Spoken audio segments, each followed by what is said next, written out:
Hello there and welcome to Tom's Warhammer Minis. Ferren Areios is the captain of the Ultramarines 6 Company. He's a warrior forged in the fires of the Indomitus Crusade, chosen by Guilliman to lead his brothers in battle, wielding his thunder hammer named Honour. Having made his debut in the Dawn of Fire series and now his own novel Master of Rights, he is a fantastic model and addition to the Ultramarines range. In this guide, I'll showcase an in-depth guide on the colours needed to match the box art. It will be done using the power of contrast paints, where for the actual blue armour, there'll be zero edge highlighting involved. But, of course, we're finishing with Eavy Metal crisp highlights on every single edge. You just haven't got to paint them, and this is the beauty of contrast paints. If you've seen my videos before, you'll understand this game-breaking style of painting, where I do showcase that real true potential. So, without further ado, grab your paints, grab your brushes, let's get hot. And we're beginning with Ferren Areios. He's a really cool looking model. Absolutely love the character in the Dawn of Fire series. It's nice to have him as a model. Now, to begin with, to note, he's fully assembled. He is primed completely in white scar. I like a nice, bright, bold, vivid finish in my models, as you probably well know if you've seen my other videos. The way I'm going to paint the armour, we're not going to do a single edge highlight. What we're going to do is we're going to build up the blues. They're going to be very bright and light to begin with. It won't look like a classic ultramarine until we get to the final stage, where I paint that final blue up to the edges but not over the edges, leaving an automatic highlight in place, meaning you don't have to do a highlight, but equally you get the heavy metal style of highlight finishing. It's really effective, saves an absolute ton of time and leaves you with something to be really proud of. So put that aside, we'll get to the blue in a moment. We need to focus on the black first. The first colour is Black Templar, and a lot of YouTubers like to use Black Legion. Now in my opinion, that's the wrong colour to use. Black Templar is a lot weaker. Where we got the soft seal armour, it's going to settle really nicely into those recesses, and the way contrast paints work, where it pulls away from the edge, we've got that automatic highlight in place. It means we haven't got to do anything with those really tiny areas. There are a lot of soft seal armour joints to focus on. You've obviously got the bit of the kneecap here on the inside. You can't get to that kind of section there because it's sort of built up the armour, but you've got the sections behind the knees. You don't really have one behind this knee. You haven't really got a groin area on this model. You have got the sort of back bits on the back here, or the hips. You obviously got the arms. You've got between the fingers here. These are the things we're looking for, the neck. But equally, you've got his hair. Is going to be done in this colour. You've got this cable here attached to this bit of the armour of the hammer. You've got the bit of armour on this part of the server skull, and you've got the cable that's going down the side here. Not the main flat cable, this is a textured one. And the other bit, which is a bit hard to see because we haven't got a 360 image, but you've got this cable here on his left arm. So take your time, get the Black Templar put in place for those. It saves a lot of time. You've also got the inside of that backpack there I've done in Black Templar. Just saves time because some of it is actually black rather than metallic on this model. So get that done, let it dry, and we'll move on to starting our blue armour. Now we're going to start with our blue underlayering colour. So to achieve a proper Ultramarines colour, we do have to do quite a few steps just to get there. But let's start with this first one here. Nice and simple. We're going to take Asurmen Blue. We're going to have 4 parts of this and 1 part of Lahmium Medium. This is going to help with the flow but keep the actual base coat colour. Nice and simple over all the arm panels. There's nothing really to it in that sense. I've always started on this one, believe it or not, with the legs at the bottom, just taking it panel by panel, but always starting at the top of each panel, working your way down because gravity is going to pull that paint downwards. Does it have to be 100% perfect? No. So for instance, you've got a bit of pulling here, not going to actually affect the end result. So that kind of style is not a problem. If you get a drying line, is it the end of the world? No, not really. Essentially, this is going to be the first colour. We're going to add a second one, which will then be our highlight colour. And then the third step, when we add a darker blue, it's just going to be on the surfaces up to the edges, not including the edges. It's going to be darker. It's going to cover a lot of these mistakes up. So this is the consistency we're looking for. The Lahmium Medium is going to help have a nice smooth finish over the panels, but like I say, if you get a little bit of inconsistency like that, it's not going to be a huge deal at all. So take your time, get that done, and we'll move on to next up. We're tinting the Asurmen Blue. So nice and simply, this is going to be the overall edge highlight colour that you see here. Next time we apply a blue paint on, be filling in all those armor panels up to the edges, not including the edges, and this color becomes the automatic edge highlight. Once again, being smooth as possible is, just good practice. It's not the end of the world, like I said, if you do get the bits of pooling like this, because the next step will correct all of that. The color we need to tint this time is Talassar Blue. We're going to take 2 parts of this, and we want to thin it down quite heavily, but not too heavily. 1 part Lahmium Medium. Essentially, it just breaks it down enough to give this subtle tint to the Asurmen Blue and create our edge highlight color. Essentially, it's very much like Cygor Blue. So, take your time. Once again, each eye panel, start from the top, work your way to the bottom, and just fill it all in. This is the kind of look that you should have at this point. Let that dry and we'll move on to the next step. Next up, we're going to take Ultramarines Blue, and we're going to roughly do a 1-to-1 mix with Lahmium Medium. You might want a little bit more Ultramarines Blue than that 1-to-1 ratio, but we're not really going 2-to-1, just slightly over that 1-to-1, if anything. So, like I mentioned before, we're painting it on the surfaces, up to the edges, not including the edges.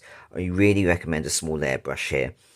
What this allows you to do, certainly with the Lahmium Medium and the heavy thinning down, is you've got pure control. So if you make a mistake, if you get it on the edge, you can quickly wash your brush and just simply wipe away the paint while that brush is damp, and you won't notice any kind of distortion to the colour. Now, what I will say is, it does look a bit odd at the moment. This is the light hitting it. When you look at it in natural light, it's not really that noticeable. In the sense, it looks like the classic Ultramarine armour. This is obviously a real bright light that's really shining down, just showing kind of the sort of blotchy areas, but it's not actually blotchy in reality.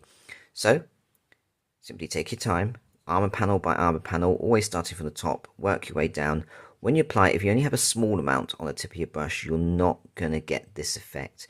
You want to apply it a bit more heavily than you normally would with a contrast paint. And essentially, when you apply it onto the model, it should be this colour that you're seeing here. So, take your time. Gives you the full control having that Lahmium Medium, and you can paint up to the edges and you can have as many crisp highlights as you want. Essentially, if you want it sort of Golden Demon, real heavy metal style where every armor panel is highlighted, it's absolutely achievable, and it's done while fully assembled rather than umpteen sub-assemblies. So, take your time, get that done. What I'm going to do next is apply a shade all over just to tie all those colours together and just finish off that armour completely. And finally, I've taken Tyran Blue. This is just a shade over all of that blue armour and just bring it all together. The highlights, the colours, everything we've done, it's just a very neat, tie it all together kind of colour that just finishes off the armour really nicely. So, as you can see, all of that blue Ultramarine armour is now done. It's completely highlighted, so unless you personally want to do spot highlights or just push that sort of edge highlighting that bit further, that's down to you. I'm going to move on to the other colours now. What I am going to do, and I'm not going to showcase this because it's just sort of common sense in that sense. There's certain areas, so for instance, I've caught a bit here, I've caught a bit of paint on the edge here. I'm just going to relayer in White Scar. It is inevitable. Things like the ropes, you're going to capture the blue. It's such a small gap in between, but it has to be done. So just simply relayer that with White Scar, and I'll move on to the next step. Next up, we're going to base coat the grip of the actual hammer. Nice and simple. We're just doing one simple colour here, and it's Volupus Pink. All I've done really, just to really focus on, is making sure it really settles into those recesses, just to really give it that shadow effect, because what we'll do in the next step is add another colour over those diamonds, just to really sort of accentuate that, they've got patterns, but the Volupus Pink will end up being our edge highlight colour. So take your time, just apply it nice and evenly all over, making sure it settles into those recesses. Next up, we're going to take Gore Grunta Fur, and I thinned this down ever so slightly.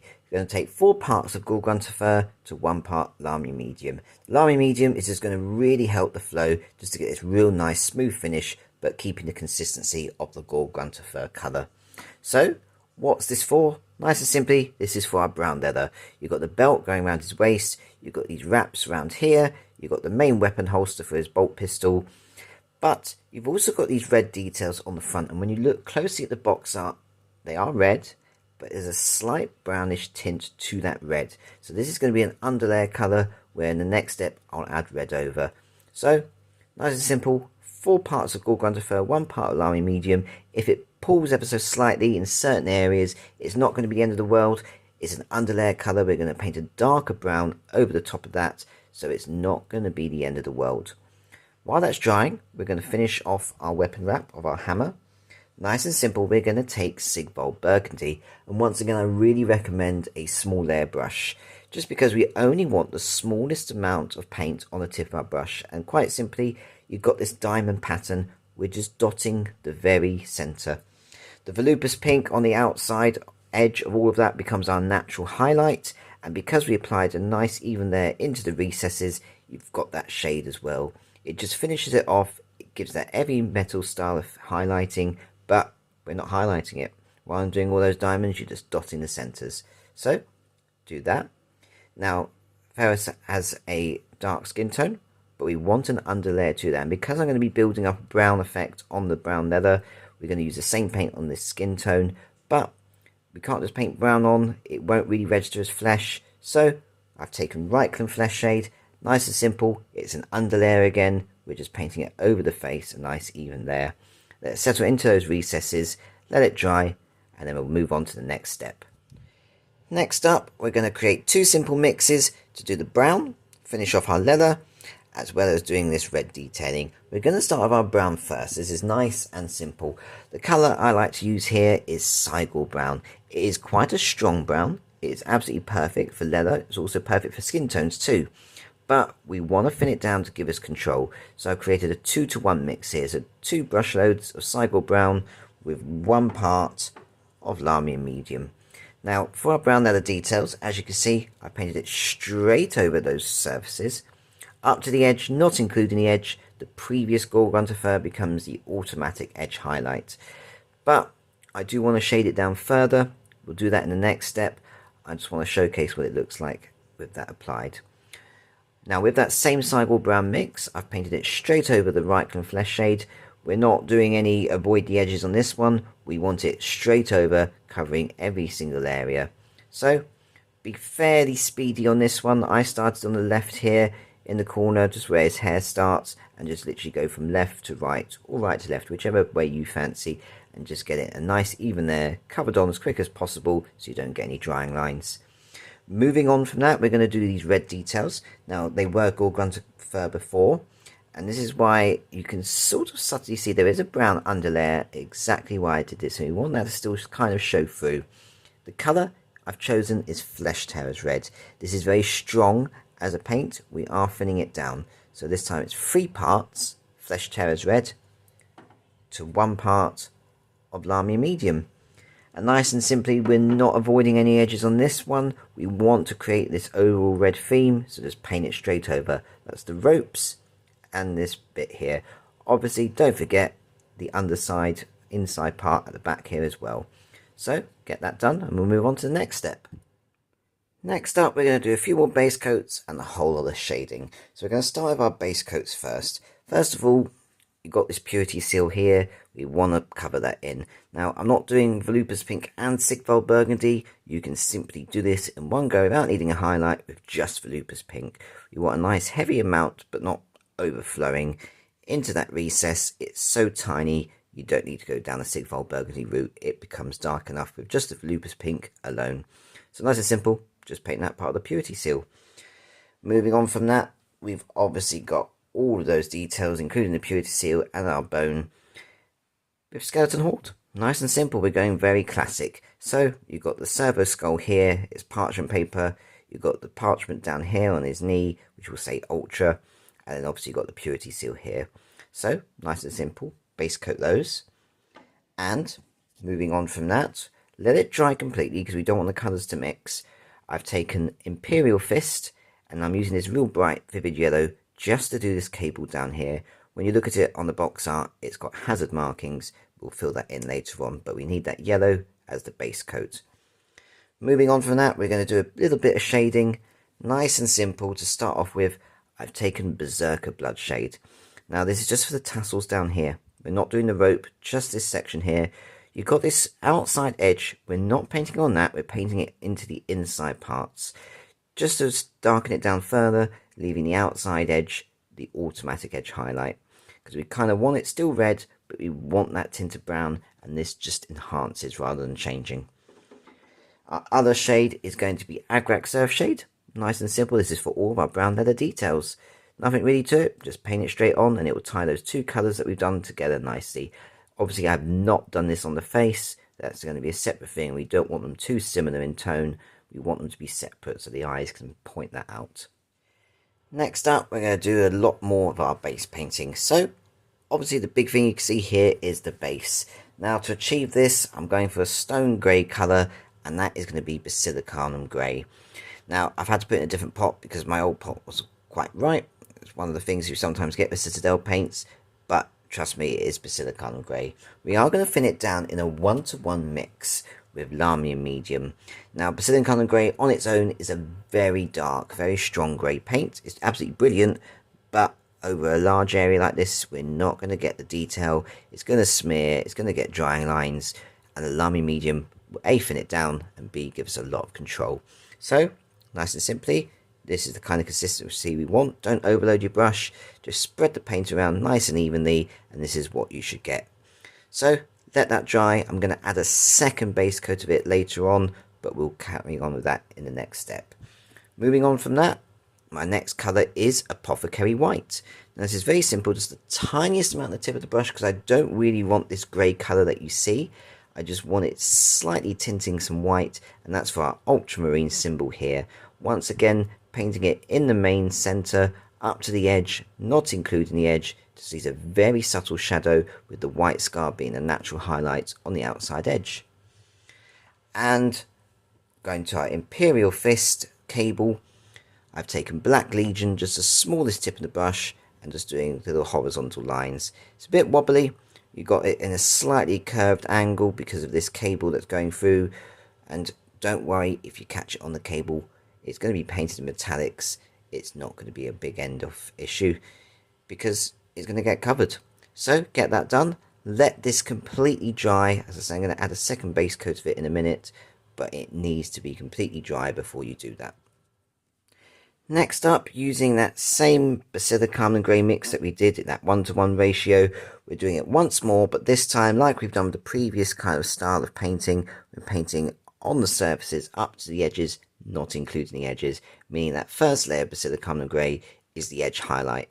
Once again, I am going to shade it again, just to, tie all those colours together. That'll be a shade paint, but we'll come to that in the next step.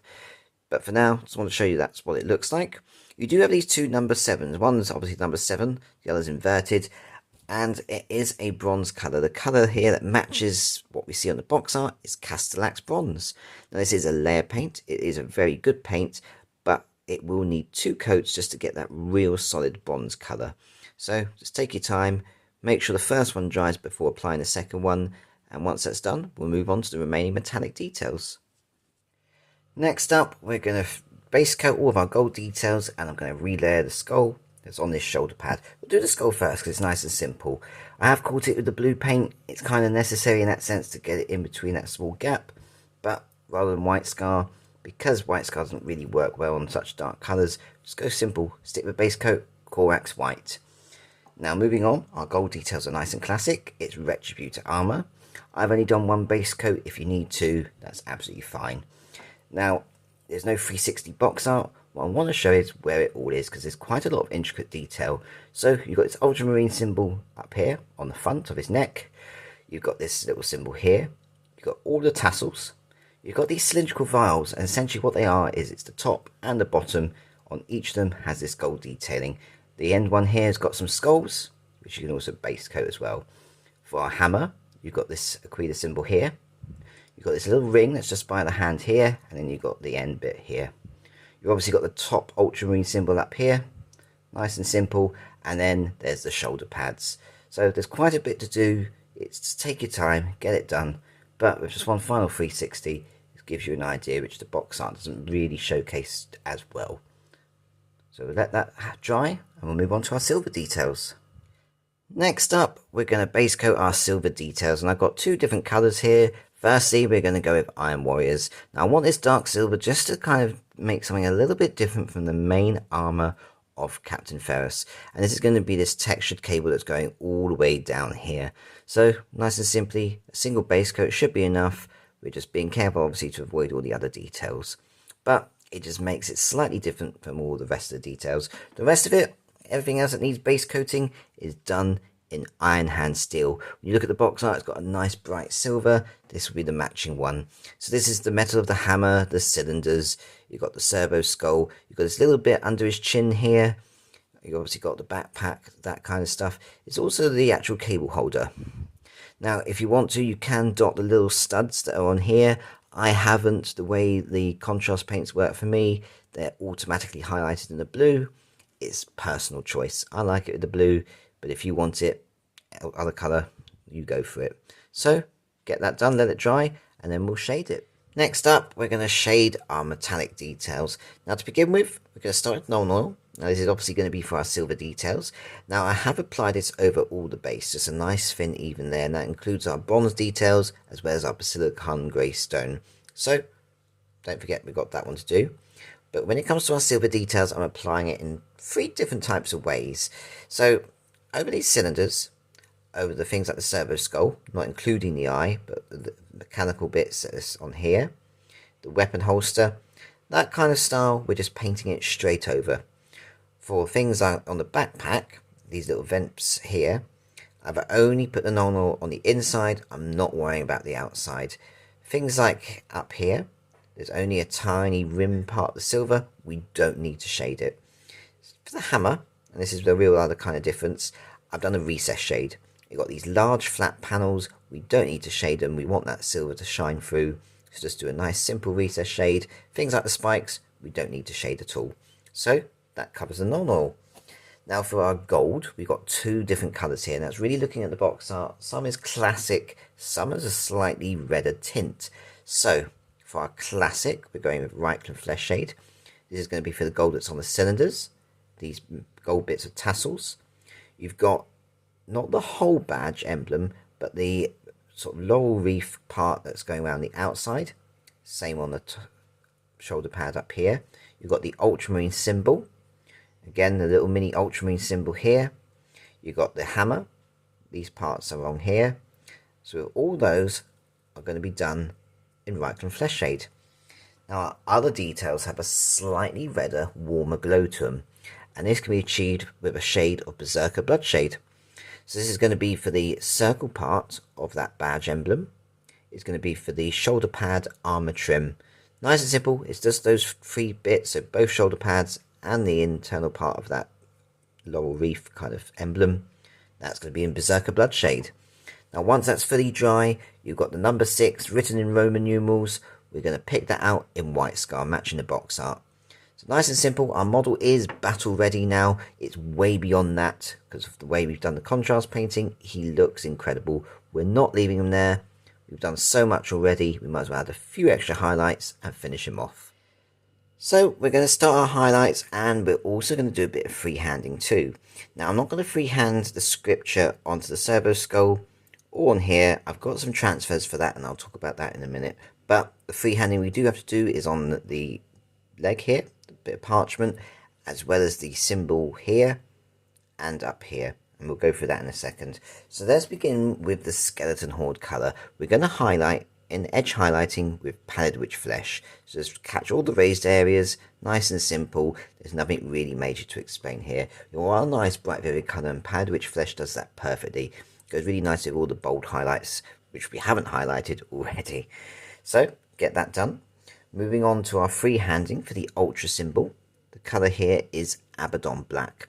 Now nice and simply, just take a small layer brush, have the tiniest amount of paint on the tip, start in the centre. We want to start with T, and Ultra being a perfect word is an odd number of letters, which means we can place the middle and work left to right and know the spacing in between. It's a real handy tip rather than going from left to right like traditional writing.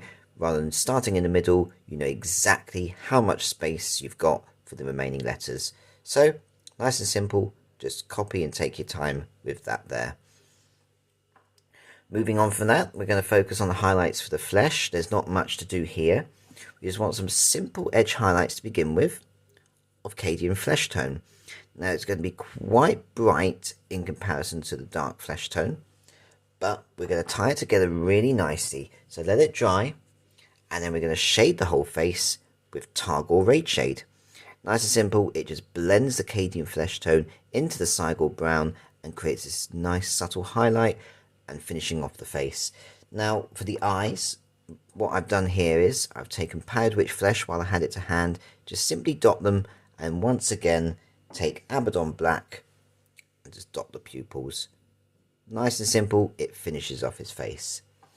Moving on from that, we have the freehanding down here. Now to begin with, the base coat I've done is Mephiston Red, and the way to get this sort of upside down V shape, the symbol here, is really easy to achieve. Essentially, you've got 3 dots, as you can see on that sort of bended knee pad armor. Now take the left hand dot. Essentially, it wants to be in the middle. Same as the right hand dot, the middle is the center point of our red. So just go to the left and to the right, sort of draw your line down. The center part where it meets should be where the middle dot is. So nice and simple, it gives you a guideline of where to sort of start outlining the V and finish that off. For our one up here, it's a bit trickier. The box art doesn't really show it off that well, and it's not the same as this one. So nice and simply, the best way to explain it, to start off with, we're filling in between the left and the right of the skull, just above where the eye sockets are. So just paint that in with Mephiston Red, and then we've just got a smaller line just carrying off up to the distance. Essentially, where you've got this laurel, you've got the second and third part on the outside. That's where we're aiming for. So join the lines up to the end for that second and third part. Same on the other side. Now we are going to highlight that bit of freehanding. Nice and simple here, Troll Slayer Orange, just a traditional edge highlight. But going a little bit further, we've got our sort of red-brown tassels that we did here. Nice and simple, the raised edges. We're not going across the whole lot. There are some that are more prominent and raised, the way it bends, and we're just catching those. And then the same for the ropes, just tiny little scratches. It's going to be very subtle, but it just makes them pop that little bit more. And finally, we've got the skull up here. Our highlight is going to be White Scar, just classic edge highlighting. Get that done, and we'll move on to our metallic details. Next up, we're going to finish off our highlighting. Mostly this is going to be all of our metallic details, but we're just going to add a couple of contrast paints just to really enhance some of the areas. So to begin with, focusing on all of our silver, just simple classic edge highlighting, but with Stormhost Silver. Now this is because Iron Hand Steel is very bright, and Iron Breaker, even though it's a bright silver, it's not going to be very effective to stand out, whereas Stormhost Silver will stand out nicely on Iron Hand Steel. So take your time and highlight all of those details. For the gold, we're going nice, simple and classic, and this is going to be Liberator Gold. Now this is regardless of whether it was a Reikland Fleshshade or Berserker Bloodshade, this is all of our gold details, all highlighted. Again, edge highlighting in the same colour. Moving on from that, we're going to focus on the base. You've got the number 7s here, and just a little edge highlight and a spot highlight of Canoptic alloy. So it's just picking out the studs, and then you just got the edge on the outside part of the rim of the base. Then we got the colours of these little buttons. So you've got 2 colours, red and green. You've got the red on the Serbo Skull eye, and then you've got red and green that's on the arm on this one. So for our red, nice and simple, just a tiny dot of Baal Red. And for our green, just a tiny dot of Cavendras Green. Now let them dry, and we're going to make them just enhanced and shiny a little bit more by adding a gloss varnish, and I use Ard Coat. Now I've also used this because I'm going to be doing some transfers, and I've applied this onto the scroll here, the scrolls there, as well as the knee pad here, because it's going to be an Ultramarine symbol, and we'll cover that in the next step. Now talking of transfers, if you're copying along, then these are the ones I'm going to use. This is the Ultramarine transfer sheet from the Horse Heresy, just because it's got lots of Ultramarine symbols, and I don't really have that many because you don't get them supplied in boxes like Ferren, which is a bit annoying when you want to kind of match it. So there's a little tiny Ultramarine symbol here. It's a lot smaller than the normal sort of shoulder pad size ones, so I'll be taking one of those and just applying that to the knee pad. Whereas for the scrolls, if you're copying along, I've got an Adeptus Sororitas transfer sheet, and I'm just going to be using these here. Nice and simple. They've got little classic bits of scripture. It's just ideal for what we want. So If you're copying along, that's what I'm using. Alternatively, if you want to do freehanding, then that's what you're going to do. And so I just want to showcase those transfers in place. As you can see, it's obviously a lot neater than what traditional painting would be, and they really do fit nicely onto the model. Even the Ultramarine symbol, you haven't got to worry about it bending or not fitting on, because this one from the Horde Heresy transfer sheet, it's a lot smaller than normal, and with this big knee pad joint, it just fits on really neatly. Of course, with transfers, we do need to seal them down. Now, having done Art Coat as a sort of primer to sort of get it nice and smooth, the surface, I do recommend the classic way of taking a matte varnish, in this case Storm Shield, and just painting it straight over, sealing that transfer forever so it won't ever rub off or get damaged. With that done, the model is complete. All we need to do is paint the rim of the base. I'm going to go with Abaddon Black, just matches the rest of my models, and if you want to, which I'm going to do, just add a couple of little tufts just to really finish off the model. And there we have it. Captain Ferren Areios is complete. Yes, he is another Ultramarine, but it is an awesome way just to have more Black Library characters as official models. The open pose just really makes it easy to paint, and it is just generally a great model. I hope we do get more villains from the Dawn of Fire series. Games Workshop, please do make a note of this. The Hand of Abaddon would be absolutely awesome. Now, if this video has helped and inspired you, then please show that hobby love. Give the video a like, share so others can find and get supported in painting their models, as well as finding my channel and the many guides that exist on there already. And if you haven't, then please do subscribe. It's support that helps the channel grow. Equally, supporting me means I get to continue supporting you, the awesome Warhammer community. It's all free what I do, and there's plenty of it that's really helpful, in depth, and it just really showcases the absolute love that I have for this hobby and the absolute love that you do too. So, until the next video, do look after yourselves and happy hobbying.